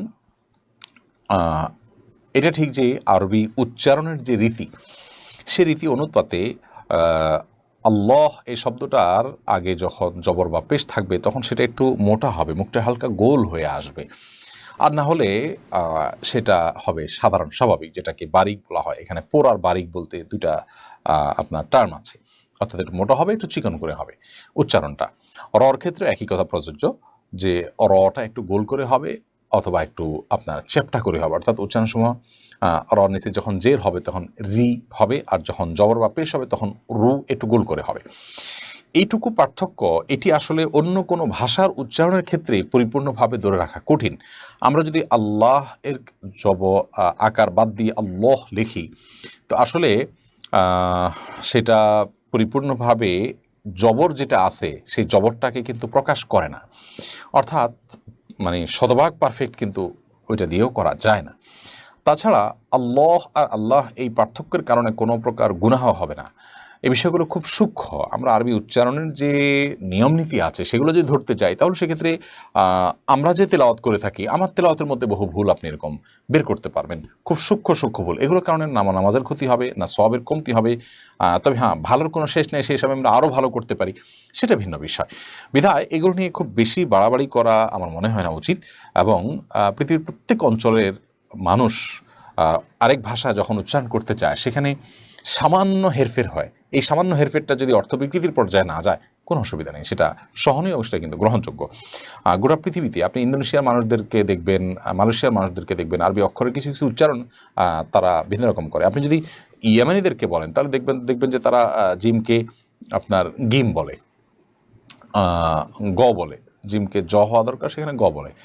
এইটাকে আরব ওলামা কেরাম কেউ ফতোয়া দেন না যে এটা বললে গুনাহ হবে বা এটা বললে তাদের তারা অপরাধী হবে, গুনাহগার হবে। তো সবচেয়ে বড় কথা হলো যে কদিন পর এই বিষয়গুলো নিয়ে আমরা যেভাবে দেখি, যেমন গত কিছুদিন আগে সামি আল্লাহ লিমান হামিদা নিয়ে যে কাণ্ড ঘটলো, ভাই কেউ হুলিমান এই শব্দ কেউ জীবনে বলে না। হুলিমান হামিদা বা হুলিমানের কোনো জিকির কেউ বলে না। সামি আল্লাহ হুলিমান হামিদা বলতে গেলে মিলা এভাবে শোনা যায়। আমরা আল্লাহ হুম্মা বলি, আসলে হুম্মা বলতে কিছু নাই তো। আল্লাহ এক শব্দ আর মা আরেক শব্দ, তো সেক্ষেত্রে আমরা বলতে গিয়ে কিন্তু আল্লাহ হুম্মা হয়ে যাচ্ছে, মনে হচ্ছে হুম্মা আমরা বলছি। ঠিক একইভাবে বহু শব্দ এরকম আছে যে শব্দগুলো বলতে গেলে, বাংলা এরকম বহু শব্দ আছে বলতে গেলে একদম মিশে যাচ্ছে। তো ইন্টেনশন যেহেতু মেশানো না এবং আলাদা করে বলাও হয় না, তো সেক্ষেত্রে এটা নিয়ে বাড়াবাড়ি করার মোটেও কোনো যৌক্তিকতা নেই। তবে হ্যাঁ, বলার সময় আমাদের জানা থাকা উচিত যে এই শব্দের মধ্যে এখানে পার্টিশন আছে, এখানে নাই, এই পার্থক্য আমাদের জানা থাকা উচিত এবং যতটুকু সম্ভব শুদ্ধতা নিশ্চিত করার চেষ্টাটা করা উচিত, সেটি ভিন্ন বিষয়। কিন্তু এগুলোকে অনেক বড় করে দেখার কিছু নেই। জায়েদ আহমেদ আপনি লিখেছেন, মদ খেয়ে নামাজ পড়া যাবে কি না, এ বিষয়ে আপনার একটা বক্তব্য নিয়ে বিভ্রান্তি তৈরি হয়েছে। ভিডিওটা কতটুকু অথেন্টিক নিশ্চিত নই, এ বিষয়ে স্পষ্টভাবে মাসালা জানতে চাই। মদ খেয়ে নামাজ পড়লে নামাজ আদায় হবে কি না। ভাই জাহেদ আহমদ, এ বিষয়ে আমাদের কোনো বক্তব্য নয়, বরং একটি প্রশ্নোত্তরের সেশন, একটা প্রশ্নোত্তরের ক্লিপ আমরা দেখেছি এবং ক্লিপটা দেখে আমার কাছে মনে হয়েছে যে হ্যাঁ, এই কথাগুলো আমারই, এগুলো কেউ এডিট করে বিকৃত করে পেশ করেছে এমন মনে হয়নি আমার কাছে। তো আমি বক্তব্যটা শুনেছি, আমার কাছে মনে হয়েছে যে সেই বক্তব্য বলতে সেই প্রশ্নোত্তরটা শুনেছি, সেই প্রশ্নোত্তরের মধ্যে অপূর্ণতা ছিল এবং সেজন্য আমি প্রথমে বলতে চাই যে এই প্রশ্নোত্তরটি কেউ আলাদা ক্লিপ করে কোনো জায়গায় পাবলিশ করে থাকলে আপনারা সেটি প্রত্যাহার করবেন। আমি শত হাজারো প্রশ্ন উত্তর দিতে গিয়ে কোনোটি উত্তরের ভিতরে অপূর্ণতা থেকে যাওয়াটা অস্বাভাবিক নয়, আর এটি তারই একটি। বিধায় আমরা সেখানে যেটি আসলে বোঝাতে চেয়েছি, প্রশ্ন এসেছিল যে মদ পান করে, আমি যদি ভুল না করে থাকি, যে মদ পান করে নামাজ পড়লে নামাজ হবে কিনা। প্রথম কথা হলো মদ হারাম, এ বিষয়ে আগে বলা দরকার ছিল এবং পরিষ্কার করা দরকার ছিল। আমি অবশ্য খুব সংক্ষেপে উত্তর দিয়ে চলে গেছি, মনে হয় 1 মিনিটও হয়নি, কয়েক সেকেন্ডে উত্তর দিয়ে চলে গেছি, কারণ আমি জানি যে মদ হারাম, এটিতে সবাই জানে। তারপরেও এটিকে আলাদা করে বলা দরকার ছিল যে মদ হারাম, এবং কোনো মুসলমান যিনি নামাজি হবেন তিনি মাদক সেবন করতে পারেন না, মাদকের দিকে পা বাড়াতে পারেন না, কারণ তার নামাজি তাকে এটা থেকে বিরত রাখার কথা। এটি সুস্পষ্ট হারাম এবং জঘন্য অপরাধ ইসলামে। কবিরা গুনাহের মধ্যে থেকে, বড় কবিরা গুনাহের মধ্যে থেকে একটি হলো এই মদ পান করা। এটার প্রথম কথা। দ্বিতীয় কথা হলো যে মদ পান যদি কেউ করেই ফেলে, এরপরে নামাজের সময় তিনি নামাজ পড়েন, তাহলে তার নামাজ হবে কিনা। এর উত্তর হলো যে মদ পান করার ফলে যদি তার ভিতরে নেশা তৈরি হয়, তাহলে সেক্ষেত্রে অবশ্যই তার উযু ভঙ্গ হবে এবং তাকে উযু করে নামাজ পড়তে হবে। আর যদি নেশা তৈরি না হয়, তাহলে তিনি মুখ ধুয়ে মদের অপবিত্রতা পরিষ্কার করে তারপর তিনি নামাজ পড়লে নামাজ হয়ে যাবে, অর্থাৎ এই ক্ষেত্রে উযু তার ভঙ্গ হয়ে যাবে না।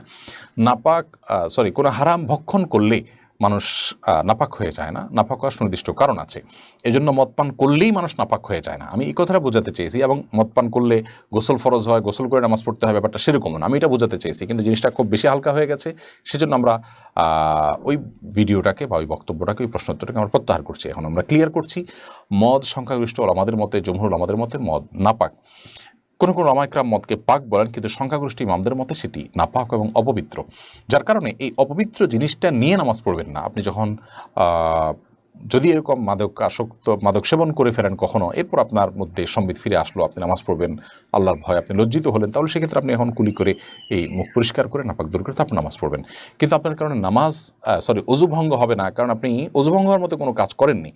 যদি নেশাগ্রস্ত না হন। আর যদি মাদক সেবনের কারণে নেশাগ্রস্ত হয়ে যান তাহলে সেক্ষেত্রে আপনার ওযুও ভেঙে যাবে, সেক্ষেত্রে আপনি ওযু করে নামাজ পড়তে যাবেন। তাহলে আশা করছি বিষয়টা পরিষ্কার হয়েছে যে মাদক সেবনের ফলে যদি নেশা হয় তাহলে সেক্ষেত্রে ওযু ভাঙে, আর না হলে ওযু ভাঙে না, কিন্তু মুখ পরিষ্কার করা ছাড়া নামাজ পড়া যায় না। মুখ পরিষ্কার করে তারপর নামাজ পড়বেন। আমরা খুব বেশি সংক্ষেপ করতে গিয়ে, একেবারে ছোট করতে গিয়ে অনেক প্রয়োজনীয় কথা বাদ পড়েছে সেই প্রশ্নোত্তরে। এরপরে আফসানুর রহমান শাম্মী আপনি লিখেছেন, আমি তালাকপ্রাপ্তা নারী, এতে সমাজের কাছে ও রিলেটিভের কাছে অপ্রিয়। অনেক সময় নেগেটিভ চিন্তা মাথায় আসে, এর থেকে বের হয়ে আসার কোনো উপায় আছে কিনা? বোন আফসানা, আমাদের সমাজের এটা ত্রুটি, এটা আমাদের নষ্ট চিন্তার ফসল যে আমরা তালাকপ্রাপ্তা মেয়েদেরকে খারাপ চোখে দেখি বা খারাপ মনে করি। মূলত কোনো মেয়ে, কোনো নারী তিনি তালাকপ্রাপ্ত হওয়া এটা তার দোষের কিছু নয়। বিশেষ করে যখন শ্বশুরবাড়ির অত্যাচারের কারণে, স্বামীর অত্যাচারের কারণে সে সংসারে তিনি টিকতে না পারেন, তখন তার তো কোনো দোষ দেওয়া হলো মরার উপরে খড়ার ঘাড় মতো, অত্যাচারিত মানুষটাকে আরও টর্চার করার মতো। আল্লাহ তাআলা আমাদের সমাজের মানুষকে হেদায়েত দান করুন, তারা যেন তালাকপ্রাপ্তা কোনো মেয়ে দেখলেই তাকে দোষী হিসেবে সাব্যস্ত করা, তাকে টিজ করা, তাকে নিয়ে বাজে কথা বলা থেকে তারা যেন বিরত থাকেন। আর সেই সাথে আপনাকে বলবো যে আপনি আল্লাহর প্রতি পরিপূর্ণ আস্থা রাখুন যে বিচার তো আল্লাহ তাআলা করবেন এবং কিয়ামতের ময়দানে সব কিছু আল্লাহ তাআলা প্রকাশ করবেন। অথবা একজন ইমানদার তিনি মানুষের আঘাতগুলোকে যথাসম্ভব সেগুলোকে এড়িয়ে আল্লাহর ফয়সালার জন্য অপেক্ষা থাকবেন এবং হাসি মুখে এগুলোকে বরণ করে নেবেন যে এগুলোর বিনিময় আল্লাহ তাআলার কাছে আপনি আজর এবং বিনিময় পাবেন এবং সওয়াব পাবেন। বিধায় নিজেকে যথাসম্ভব শক্ত রাখার চেষ্টা করবেন। আর কোনো গুনাহের দিকে আপনার ধাবিত হওয়ার আশঙ্কা তৈরি হলে আল্লাহ না করুন, সেক্ষেত্রে আপনি নিজে অবশ্যই বিবাহের উদ্যোগ নেবেন, যে যা মনে করুক না কেন। এমনি তানভীর হোসেন স্বামী আপনি লিখেছেন, আমার বয়স এখন 19, কিন্তু আমার সার্টিফিকেট 2 বছর কমে 17 করা হয়েছে। ভবিষ্যতে তো আমি চাকরিতে আরও 2 বছর বেশি সুযোগ পাবো, ওইটা কি আমার জন্য জায়েজ হবে, নাকি আমি ইচ্ছাকৃতভাবে 2 বছর আগে রিটায়ারমেন্টে চলে যাব? দেখুন, বয়সের কম বেশি হওয়ার কারণে আপনার চাকরি যদি হালাল হয়, হালাল চাকরির উপার্জনটা হারাম হয়ে যাবে না, কিন্তু আপনি এই প্রতারণার আশ্রয় নেওয়ার কারণে আপনি আপনার অভিভাবকরা গুনাহগার হবেন, এতে কোনো সন্দেহ নেই। সেক্ষেত্রে আপনি যদি সততার পরিচয় দিয়ে 2 বছর আগে রিটায়ারমেন্টে নিয়ে যান, সেটা অবশ্যই সেটা আপনার নৈতিকতার দাবি হবে। এমনি মিজানুর রহমান আপনি লিখেছেন, আমি একজন দর্জি, আমি কি মেয়েদের কাপড় সেলাই করতে পারবো? অবশ্যই মেয়েদের কাপড় সেলাই করতে পারবেন, কিন্তু মেয়েদের কাপড়ের মাপ নেওয়ার সময় পর্দার বিষয়টি আপনি লক্ষ্য রাখবেন, যাতে করে কোনো প্রকার পর্দাহীনতা না হয়, কোনো প্রকার অশ্লীলতা না হয়, কোনো প্রকার গুনাহে যাতে আপনাকে লিপ্ত হতে না হয়, সেটা আপনি খেয়াল রাখবেন। তানজিলা তাসনিম আপনি লিখেছেন, মাসিকের সময় ব্যবহার করা প্যাড ফেলার তেমন জায়গা না থাকলে পুড়িয়ে ফেলা যাবে কিনা? আপনার ইচ্ছা, আপনি পুড়িয়ে ফেলতে পারেন চাইলে। সব আপনি লিখেছেন, লিবিয়ার সুনামিতে নিহত 5,500, সাগর মৃতদেহের ছড়াছড়ি, 10,000 মানুষ নিখোঁজ। মুসলিম একটি রাষ্ট্রের এরকম মানব বিপর্যয়ে আসুন্নাহ ফাউন্ডেশন কোনো ত্রাণ কার্যক্রম উদ্যোগ নেবে কিনা? ভাই সোহাইব, আসুন্নাহ ফাউন্ডেশনের প্রতি আপনার যে আকাঙ্ক্ষা, আপনার যে দাবি, সেটা নিশ্চয়ই আপনার ভালোবাসার প্রমাণ বহন করে এবং আপনার আস্থার প্রমাণ বহন করে। দেখুন, আসুন্নাহ ফাউন্ডেশন খুব ছোট্ট একটা প্রতিষ্ঠান, অনেক বড় কিছু করার সুযোগ আমাদের নেই। আমরা তুরস্কে যখন ভয়াবহ ভূমিকম্প হয়েছে, তখন আমরা তুরস্ক দূতাবাস যেহেতু ডোনেশন সংগ্রহ করেছে, তাদের কাছে আমরা তাদের মাধ্যমে কিছু ডোনেশন দিতে পেরেছি। পৃথিবীর অনেক দেশ আছে যে দেশগুলোর এম্বাসি বাংলাদেশে নাই, আমরা সরাসরি তাদের কাছে পৌঁছানোর কোনো সুযোগও নেই, আর আমরা সেজন্য অনুমোদিতও না যে আমরা সেখানে মনে চাইলে গিয়ে সেখানে কোনো কার্যক্রম পরিচালনা করতে পারবো। আবার সেরকম ফিনান্সিয়াল ক্যাপাবিলিটিও যে আছে আমাদের, তা নয়। তো এই জন্য আমরা আসলে অনেক কিছু চাইলেও করতে পারি না, কিন্তু যেটুকু আমাদের সাধ্যের মধ্যে আছে সেটি করতে আমরা কখনো কল্পনা করি না। তারপরও আমরা লাইভের শুরুতেই একটি প্রশ্ন উত্তর প্রসঙ্গে বলেছি যে সংশ্লিষ্ট যারা দায়িত্বশীল আছেন তাদের কর্তব্য এই সমস্ত অসহায় মানুষের পাশে দাঁড়ানো, আর আমরাও দোয়া করি তাদের কষ্ট আল্লাহ তাআলা লাঘব করে দিন। আব্বাস সাইল আপনি লিখেছেন, মোহাম্মদপুরে ভয়াবহ অগ্নিকাণ্ডের ঘটনা ঘটলো, এরকম প্রায় ঘটছে, অগ্নিকাণ্ড এড়ানোর জন্য ব্যক্তিগত ও রাষ্ট্রীয় পর্যায়ে করণীয় কি? দেখুন, কেন এই সমস্ত টিনশেডগুলোতে একের পর এক অগ্নিকাণ্ড ঘটছে, এটা নিয়ে প্রপার নিরপেক্ষ তদন্ত হওয়া উচিত এবং এটার আসল ঘটনা বের করে আনার চেষ্টা করা উচিত। খুব দুঃখজনক বিষয় যে একের পর এক মানুষ নিঃস্ব হচ্ছে, দুর্ঘটনাগুলো ঘটছে এবং কোনো প্রকার লুকোছাপা না করে কেন এগুলো হচ্ছে সেগুলো আসলে বের করে আনার চেষ্টা করা উচিত। এবং ঢাকার যে অবস্থা, যদি কোনো ভূমিকম্প হয় আল্লাহ না করুন, তাহলে সেখানে ভয়াবহ মানবিক বিপর্যয় ঘটবে। আমাদের বোধহয় এই দিকগুলোর প্রতি আমাদের যারা রাষ্ট্র পরিচালনার দায়িত্বে আছেন তাদের সবচেয়ে বেশি মনোযোগী হওয়া উচিত। আমরাও প্রত্যেকে যার যার জায়গা থেকে সে বিষয়ে সোচ্চার হওয়া উচিত এবং দাবি তোলা উচিত। আমরা দোয়া করি এতে যারা ক্ষয়ক্ষতির সম্মুখীন হয়েছেন তাদের আল্লাহ তাআলা ক্ষতিটা পুষিয়ে নেওয়ার তৌফিক দান করুন এবং এ ধরনের বিপদ থেকে আল্লাহ তাআলা আমাদেরকে হেফাজত রাখুন।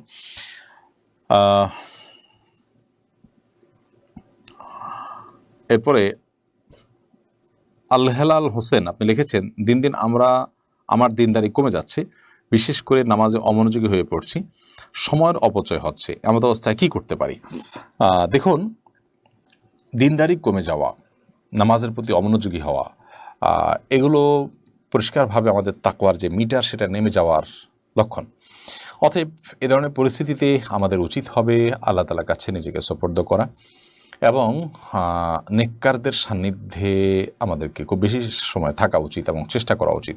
পরিবেশটা আমূল পরিবর্তন করে ভালো কোনো পরিবেশ আমাদের চলে যাওয়া উচিত কিছু সময়ের জন্য। তৌফিক থাকলে মক্কা মদিনায় ওমরার উদ্দেশ্যে গিয়ে একটু সেখানে কিছু সময় কাটিয়ে আসা উচিত।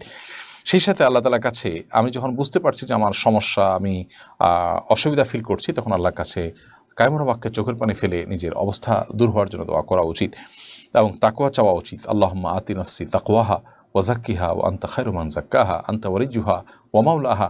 আল্লাহ আপনি আমাকে আপনি পরিশুদ্ধ করে দিন, আমাকে আপনি তাকওয়া দান করেন, আপনি সর্বোচ্চ পরিশুদ্ধ কর্নেওয়ালা সত্তা।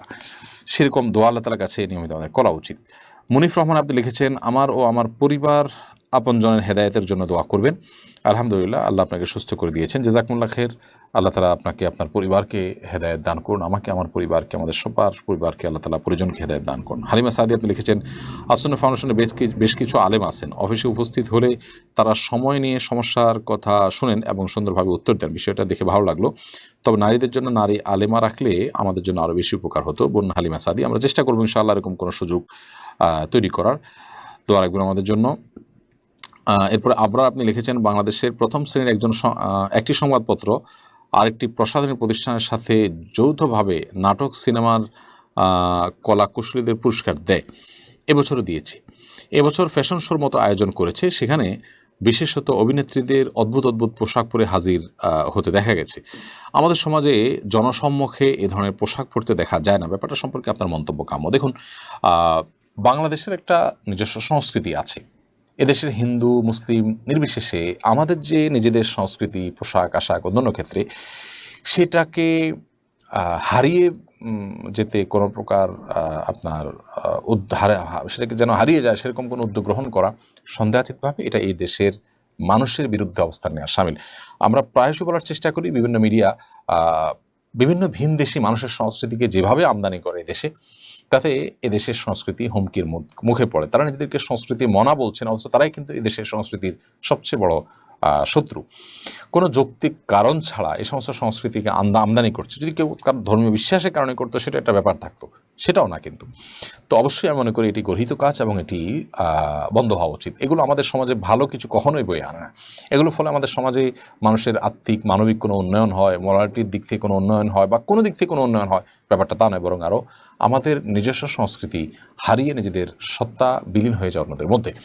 এ ধরনের কর্মকাণ্ডের বিরুদ্ধে আমার মনে হয় আমাদের প্রত্যেকেরই যার যার জায়গা থেকে সোচ্চার হওয়া উচিত এবং যারা এগুলো করছেন তারা এগুলো থেকে ফিরে আসা উচিত।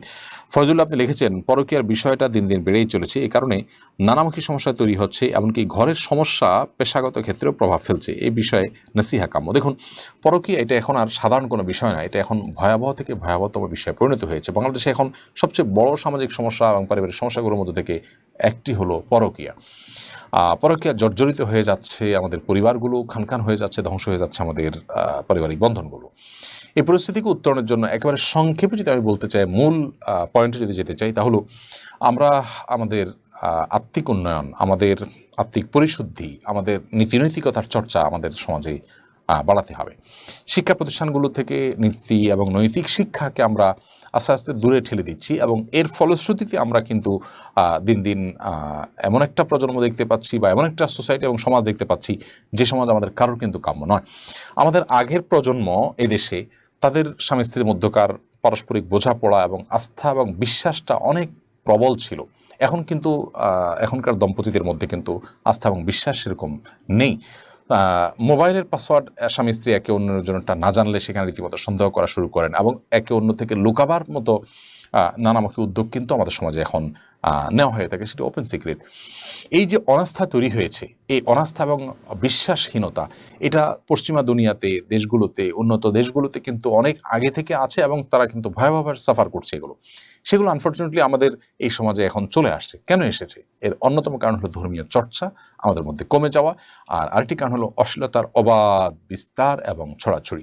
এর ফলশ্রুতিতে স্বামী তার জায়গা থেকে স্ত্রীর সাথে ভালোবাসার ভান করলেও, আমি সবার কথা বলছি না, অনেকেই তিনি তলে তলে কোনো নারীর সাথে হারাম সম্পর্কে লিপ্ত, অথবা তিনি অপাত্রে দৃষ্টিপাত করে তিনি তার স্ত্রীর প্রতি অবিচার করছেন। দেখুন, সব সমাজে পরকীয়া এটা খুবই ঘৃণ্য কাজ। এটাকে যারা ধর্ম মানেন না, স্বীকার করেন না, অনুসরণ করেন না, সেই মানুষগুলো কিন্তু এটা খারাপ কাজ হিসাবে জানেন। কিন্তু আমার প্রশ্ন হলো, আপনি বিবাহিত, আপনি অন্য কোনো নারীর ছবি দেখে মনে মনে আপনি যে হারাম স্বাদ নিচ্ছেন বা বাজে চিন্তা করছেন, এই যে কাজটা আপনি করছেন, এই কাজটা আপনার জন্য নৈতিক হচ্ছে নাকি অনৈতিক হচ্ছে? আপনার স্ত্রীর প্রতি এটা অবিচার হচ্ছে কিনা? আপনার স্ত্রীরা জানলে, বুঝতে পারলে তিনি ভালোভাবে নেবেন কিনা? তো এই সমস্ত সেটাকে অপরাধ মনে করে না, ইসলাম সেটাকে অপরাধ মনে করে। ঠিক একইভাবে বিবাহের আগে আপনি যখন সিঙ্গেল, তখন আপনি কোনো নারীর প্রতি আসক্ত হলেন, অবৈধ সম্পর্ক করলেন, তার ছবি বা তার ভিডিও দেখে আপনি আপনার হারাম স্বাদ আপনি আস্বাদন করলেন।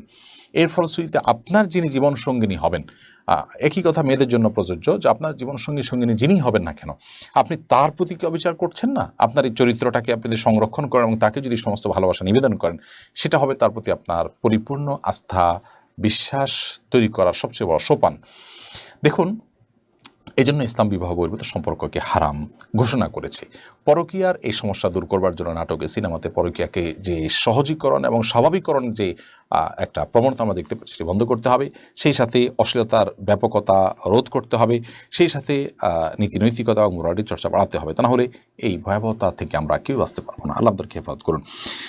এম হাসান লিখেছেন, আমি কেন জানি নামাজে মনোযোগী হতে পারছি না, আমার জন্য দোয়া করুন। আপনার প্রশ্নের উত্তর আমরা আগে দিয়েছি। স্বামী সুলতানা বলেছেন, নিজের সম্পদকে মানুষের নজর থেকে বাঁচাতে করণীয় কি? কিছু জিনিস আছে মানুষের লোভাতুর দৃষ্টি পড়ে, হিংসাত্মক দৃষ্টি পড়ে, সেগুলো যথেষ্ট মানুষ প্রদর্শন করবেন না, এটাই হলো মূল বিষয়। এরপর যদি বদনজর লেগে যায় কারোর মনে হয়, তাহলে সেক্ষেত্রে তার কাছ থেকে তার হাত ধোয়া, মুখ ধোয়া পানি বা উজু করা পানি, উচ্ছিষ্ট পানি, সেটা আপনি যে জিনিসটার উপরে বদনজর রয়েছে সেই জিনিসটার উপর ধুয়ে ফেললে, প্রয়োগ করলে ইনশাআল্লাহ বিদিল্লাহ বদনজর কমে যাবে। হাদিস দ্বারা এটি প্রমাণিত। পিঙ্কি আখতার আপনি লিখেছেন, অসুস্থতার কারণে সুইসাইড করলে কি গুনাহ হবে? অবশ্যই গুনাহ হবে। ইমানদারকে ধৈর্য ধারণ করতে হবে। অসুস্থতা যত বেশি হোক না কেন, আল্লাহ তাআলা আমাদেরকে সবর তৌফিক দান করুন এবং এ ধরনের গুনাহ থেকে বেঁচে থাকার তৌফিক দান করুন। শারমিন জাহান আপনি লিখেছেন, নামাজে মহিলারা আওয়াজ করে তেলাওয়াত করতে পারবে? মহিলারা নিজেদের মতো করে, রাতের নামাজ যদি হয়, ঘরের মধ্যে যদি হয়, তাহলে একটু আওয়াজ করে পড়লেন, নিজের কান পর্যন্ত আসলে এটুকু জায়েজ আছে। বেপর্দা হয় বা পরপুরুষের কান পর্যন্ত যায়, সেরকম করে তেলাওয়াত করতে পারবেন না। নাবিল এই আইডি থেকে আপনি লিখেছেন, আমার খালাতো মামাতো ফুফাতো বোনেরা কি আমার সামনে পর্দা করতে পারবে? আপনার খালাতো ফুফাতো বোনেরা, মামাতো বোনেরা, তারা আপনার সামনে পর্দা করতে পারবে না, পর্দা করতে হবে। তাদের পর্দা করা তাদের জন্য ওয়াজিব এবং আপনিও পর্দা মেনটেন করা ওয়াজিব, কারণ তারা আপনার জন্য নন মাহারাম। ফারজান আহমেদ আপনি লিখেছেন, আমার স্বামী রাগে আমাকে একবার বলেছিল, হয় কালকেই বাড়ি আসবা, নয়তো ডিভোর্স পেপার পাঠিয়ে দেব। আমি তখন তার সম্মতিতে বাবার বাড়ি ছিলাম, এই জন্য আমাদের বিয়ে হবে কিনা? যেহেতু পাঠিয়ে দেব বলেছেন এবং তিনি সেটা দেন নাই, অতএব আপনাদের সম্পর্ক ছিন্ন হয়নি, বরং আপনারা স্বামী স্ত্রী হিসাবে আছেন। রওনক জাহান লিখেছেন, মরণোত্তর দেহদান করা জায়েজ আছে কিনা, আর কোনো মহিলা কি দেহদান করতে পারবেন? এটি নিয়ে আমাদের পূর্ণাঙ্গ ভিডিও আছে, আশা করি সেটা দেখে নেবেন। যে কখনো কারোর প্রয়োজনের শরীরের কোনো অর্গান আপনি কাউকে দিতে পারেন কারোর প্রয়োজন হলে, কিন্তু মরণোত্তর দান করা এটা শরীর দৃষ্টিকোণ থেকে জায়েজ না। মানুষকে ইসলাম সম্মানের চোখে দেখে, সেটা তার জীবদ্দশায় মৃত্যুর পরও। এজন্য মানুষ মৃত্যুর পর যাতে সসম্মানে দাফনের ব্যবস্থা করা হয়, তাকে যেন মাটিতে কবরস্থ করা হয়, সে নির্দেশ ইসলাম দিয়েছে। অতএব তার শরীরকে অসম্মান করা এটা জায়েজ নাই। আপনি যদি গবেষণার কথা বলেন, তাহলে গবেষণার প্রয়োজনে অনেক ওয়ে আছে। যারা অমুসলিম তারা যদি নিজেদেরকে এরকম কোথাও রেখে যায়, তাহলে সেটার সুযোগ যেমন আছে, যেহেতু তার জন্য শরিয়ার বিধিবিধান প্রযোজ্য নয়। আবার বিভিন্ন আল্লাহর অন্যান্য সৃষ্টি আছে, তাদের ক্ষেত্রে এটি প্রযোজ্য হতে পারে। আরও অনেক উপায়ে এই এক্সপেরিমেন্ট বা পরীক্ষা নিরীক্ষা চালানো বা আপনার শিক্ষার কাজে ব্যয় করা যেতে পারে। চায়ের ব্লসম এই আইডি থেকে আপনি লিখেছেন, আমরা মেয়েরা যখন সফররত অবস্থায় থাকি, কখনো এমন হয় নামাজের পরিবেশ থাকে না, এরকম অবস্থায় কিভাবে নামাজ আদায় করতে হবে বা সেক্ষেত্রে পর্দা কিভাবে মেনটেন করব? দেখুন, নামাজ আপনাকে পড়তেই হবে। আপনি যে পরিস্থিতি থাকুন না কেন, সফরে আপনি কোথাও ঠেকে গেছেন, আপনি কোনো একটা দোকানদারকে যদি বলেন ভাই আমি 2 রাকাত নামাজ পড়বো, তিনি কি আপনাকে জায়গা করে দিবেন না? আমরা এই সমস্ত ক্ষেত্রে হেজিটেশন করি, এটা হলো মূল বিষয়। নামাজের মধ্যে মুখ খোলা রাখতে হবে। যদি আপনি যেখানে নামাজ পড়ছেন, দিক ফিরে নামাজ পড়ছেন, এখানে কোনো পুরুষ না থাকে, তাহলে মুখ খুলে নামাজ পড়বেন। পুরুষ হয়তো পিছনে আসে দেখছেন না আপনাকে, তাহলে মুখ খুলে নামাজ পড়বেন। আর যদি মনে হয় না চতুর্পাশে পুরুষ, তাহলে সেক্ষেত্রে মুখ ঢেকে নামাজ পড়বেন। তারপর আপনাকে নামাজ কিন্তু পড়তে হবে। রোকসানা মজুমদার লিখেছেন কুফরি তাবিজ থেকে বাঁচার উপায় কি? আপনি অবশ্যই রুকিয়া শরঈয়া, 3 কুল এগুলোর আমল করবেন, সূরা বাকারা পড়বেন। আরও অনেকগুলো উপায় আছে সেলফ রুকিয়া নিয়ে বিভিন্ন গ্রুপে বিভিন্ন রকমের সহযোগিতা করা হয়ে থাকে, সেগুলো আপনি গ্রহণ করতে পারেন। রাশিদুল ইসলাম আপনি লিখেছেন এই পৃথিবীতে কেউ কি কারো ভাগ্য নষ্ট করতে পারে? 2 ভাগ্য নষ্ট করা সম্ভব হলে বাঁচার উপায় কিনা? কেউ কারো ভাগ্য নষ্ট করতে পারে না। আপনি আল্লাহর কাছে দোয়া করবেন আপনার ভাগ্যে যেন ভালো কিছু থাকে এবং খারাপ কিছু থেকে আপনি বাঁচার জন্য চেষ্টা করবেন। দিলরুবা আক্তার মিম লিখেছেন ছোট বাচ্চারা পেশাবের কারণে পেশাবের কাপড়ের সাথে যদি বড়দের কাপড় ডিটারজেন্ট দিয়ে একসাথে ভিজিয়ে রেখে ধুই, এভাবে ধুলে সমস্যা আছে কিনা? যদি এরপরে যথাযথভাবে সবগুলোই ধন পাক করে ফেলেন, সবগুলোকে ধুয়ে ভালো করে নিংড়ে, তাহলে সেক্ষেত্রে আপনার কোনো অসুবিধা নেই। জান্নাতুল ফেরদাউস আপনি লিখেছেন আমি ব্যাংক থেকে লোন নিয়ে ব্যবসা করছি, এখন মূলধনগুলো কি করব? আপনি সুদি লোন নিয়ে ব্যবসা করে থাকলে সেটা করা আপনার জন্য হারাম হবে এবং দ্রুততার সাথে সেই লোন পরিশোধ করে অন্য কোনো পথ আপনার খোঁজার চেষ্টা করতে হবে আপনার। আশিক মণ্ডল লিখেছেন আমি ইন্ডিয়া থেকে বলছি, আমি অসুস্থ, আমার জন্য দোয়া করবেন। ভাই আশিক মণ্ডল, আল্লাহ তাআলা আপনাকে পরিপূর্ণ শিফা দান করে আমরা দোয়া করি। দেখতে দেখতে 1 ঘন্টার বেশি সময় পেরিয়ে গেছে। প্রিয় দর্শক, আমরা বোধহয় আজকে শেষ করতে পারি। আল্লাহ তাআলা যদি আমাদেরকে নিরাপদে রাখেন, সুস্থ রাখেন, ভালো রাখেন, ইনশাআল্লাহ বিদিনিল্লাহ আগামী সপ্তাহে আবারও দেখা হবে। আমি আবারও কামনা বাক্যে আপনাদেরকে অনুরোধ করছি আমার জন্য দোয়া করার। আমি এখন বেশ কিছু কষ্টে আছি, যে কষ্টগুলো একমাত্র আল্লাহ রাব্বুল আলামিন আহকামুল হাকিমিন চাইলে লাঘব করে দিতে পারেন। আল্লাহ যেন সেই কষ্ট লাঘব করে দেন এবং আমাকে আল্লাহ তাআলা যেন অলৌকিকভাবে পরিপূর্ণ সুস্থতা দান করেন, সেটা আপনারা সবাই রাখবেন। আপনাদের জন্য আমার দোয়া রইল। আল্লাহ তাআলা আমাদের সবাইকে নিরাপদে রাখুন, ভালো রাখুন। জাযাকুমুল্লাহু খাইরা। আসসালামু আলাইকুম ওয়া রাহমাতুল্লাহি ওয়া বারাকাতুহু।